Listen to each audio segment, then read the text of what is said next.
Hello बच्चों, मैं हेमंत प्रजापति आप सबका स्वागत करता हूं आपकी अपनी प्यारी सी चैनल एचपी केमिस्ट्री क्लासेस में। डियर बच्चों, जैसा कि आप जानते हैं कि 7 मार्च को हमारा केमिस्ट्री का पेपर भी है। उसी से संबंधित most very very important 15 chemical reaction में लेकर आया हूं। ये समझ लीजिए कि 15 वो रिएक्शन हैं जो हर बार बार बार बार पूछी गई हैं।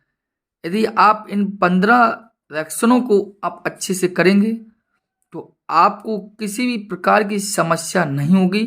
और 15 में ही आपको 3 4 जितनी भी आपकी समथिंग 5 भी इन्हीं में से मिल रहा है आपको। और वैसे भी आपका इतना अच्छी तैयारी है, आपको याद भी होंगे, तो ज़्यादा समस्या भी नहीं है। अगर चैनल पर नए हो तो चैनल को सब्सक्राइब कर लें और बेल आइकन दबाना ना भूलें। चलिए तो बच्चों, देखें हम 7 मार्च के लिए क्या करना है हमें। देखिए, यहाँ जैसा लिखा भी है कि class 12th chemistry 2024 15 important chemical reaction, 15 रासायनिक अभिक्रिया हैं, बहुत ही ज़्यादा मोस्ट इम्पोर्टेंट। मैं एक्सप्लेन नहीं दूंगा कि कैसे, यहाँ पर पूरा हल नहीं कर रहा हूँ क्योंकि आपको वैसे भी याद है। समय बचा रहा हूँ जिससे आपको मिले और आप पढ़ लें, क्योंकि मैं इन नेमिंग रिएक्शन को समझा चुका हूँ। 1 शॉर्ट वीडियो डली भी होगी नेमिंग रिएक्शन की, एचपी केमिस्ट्री क्लास देख लेना, आपको आराम से मिल जाएगा। ठीक, तो सबसे पहले रिएक्शन है वोल्टेज अभिक्रिया। वोल्टेज अभिक्रिया बहुत ज़्यादा पूछी गई भी है और आप जानते हैं कि वोल्टेज अभिक्रिया होती क्या है कि यहाँ पर सोडियम धातु की उपस्थिति होती है। वो शुष्क ईथर की उपस्थिति में हम सोडियम धातु की अभिक्रिया कराते हैं एल्किल हैलाइड के 2 मोल से। तो आपका यह Na इसके साथ जाकर NaX बना लेता है और एल्केन में परिवर्तित हो जाता है। तो ये अभिक्रिया आपको पढ़नी है, बहुत ज़्यादा आती भी है। ठीक है, एक अभिक्रिया आप देखते हैं, यहाँ लिखा है वोल्टेज फिटिंग अभिक्रिया। अभी आपने देखा वोल्टेज अभिक्रिया, अब है नेक्स्ट वोल्टेज फिटिंग अभिक्रिया। वोल्टेज फिटिंग में कुछ नहीं होता है, एक एल्किल हैलाइड का अणु होता है और एक एरिल हैलाइड का अणु होता है और सोडियम धातु के साथ ही शुष्क ईथर की उपस्थिति में अभिक्रिया होती है। तो आपका NaX निकल जाता है और Ar और एल्किल ग्रुप के साथ बन के तैयार हो जाता है। जी आपने भी पढ़ी होगी, इसको भी अच्छे से पढ़ना है आपको, आप देख लेंगे अपने में। फिर कहता है फ्रीडल क्रॉफ्ट अभिक्रिया। फ्रीडल क्रॉफ्ट अभिक्रिया का मतलब है कि बेंजीन होगी, क्या होगी आपकी बेंजीन, और बेंजीन की अभिक्रिया किसी भी एल्किल हैलाइड से होगी निर्जल AlCl3 की उपस्थिति में। तो आपको पता है Cl जाएगा, यहाँ से H लेगा, HCl निकल जाता है और CH3 क्या होगा, इसी की मुड़ी पर लग जाएगा, मतलब एक कंपाउंड बनाकर तैयार होगा, इधर CH3 लग जाएगा। आप पढ़ी हुई है, नेमिंग रिएक्शन मैंने पूरी सिखाई हूँ, आप समझ लेना। ठीक है, आइए अगले पॉइंट पर हम बात करें आपसे। फ्रीडल क्रॉफ्ट के बाद आप देखिए राइमर टीमन अभिक्रिया। राइमन टीमन अभिक्रिया आप जानते हैं कि किसी भी फिनॉल की अभिक्रिया क्लोरोफॉर्म और एल्कोहलिक KOH के द्वारा होती है 60 डिग्री सेल्सियस पर। तो सैलिसिल एल्डिहाइड बन के तैयार हो जाता है। ठीक है, CCl4 से कराई या क्लोरोफॉर्म से, तो राइमन टीमन अभिक्रिया है, ये आपको पढ़ने हो जाता। विलियम संश्लेषण, मोस्ट इंपोर्टेंट अभिक्रिया तो यही है आपकी, विलियम संश्लेषण। विलियम संश्लेषण आप जानते हैं ईथर बनाने का एक प्रोसेस है, इसके द्वारा क्या बनता है, ईथर बनता है, ईथर बनाया जाता है। ठीक है, इससे क्या बनाया जाता है, ईथर।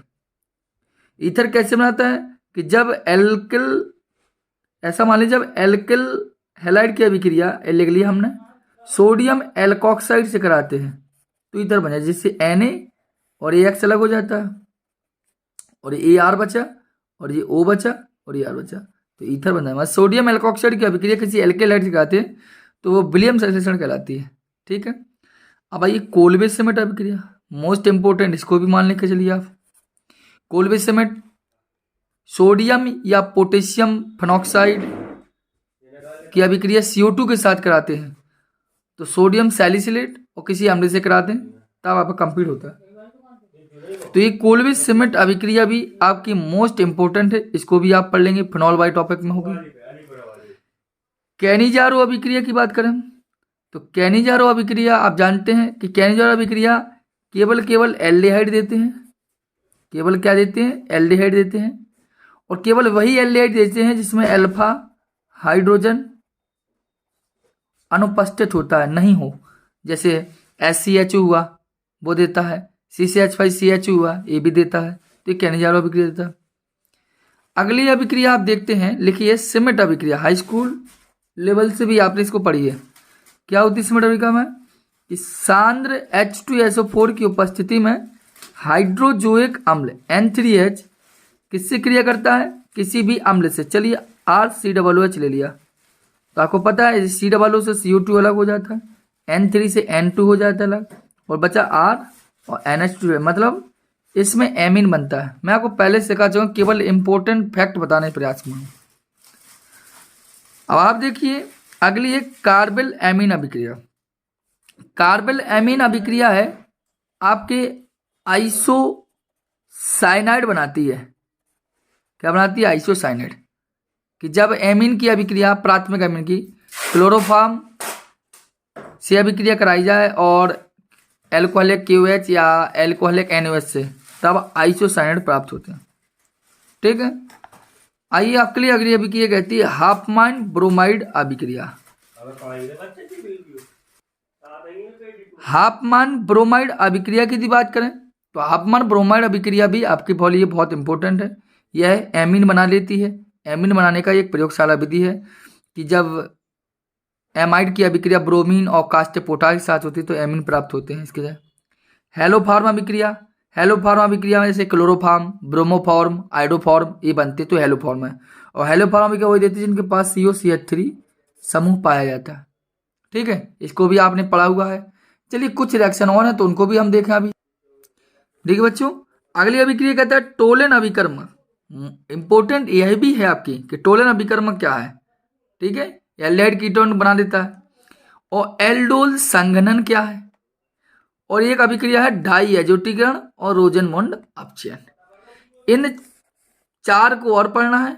और आपकी 15 जो रिएक्शन है ये मोस्ट इंपोर्टेंट है, मोस्ट इंपोर्टेंट है, बार बार कहता हूं। इस 7-8 मिनट की वीडियो में आपके 15 रासायनिक अभिक्रिया मैंने जानकारी दी है, और 15 में से समझिए 5 या 4 तो निश्चित समझिए आपकी ही आएंगी। 7 मार्च को होने वाला पेपर आपके लिए बेहद इंपॉर्टेंट है।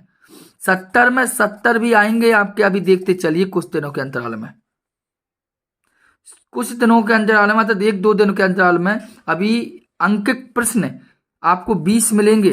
20 में से अंकित प्रश्न आएंगे आपके, और कुछ 20 आपको क्वेश्चन मिलेंगे, उनमें से ही क्वेश्चन आएंगे, अर्थात आपकी कंप्लीट केमिस्ट्री हो जाएगी। ठीक है, मिलते हैं हम कुछ समय के पश्चात।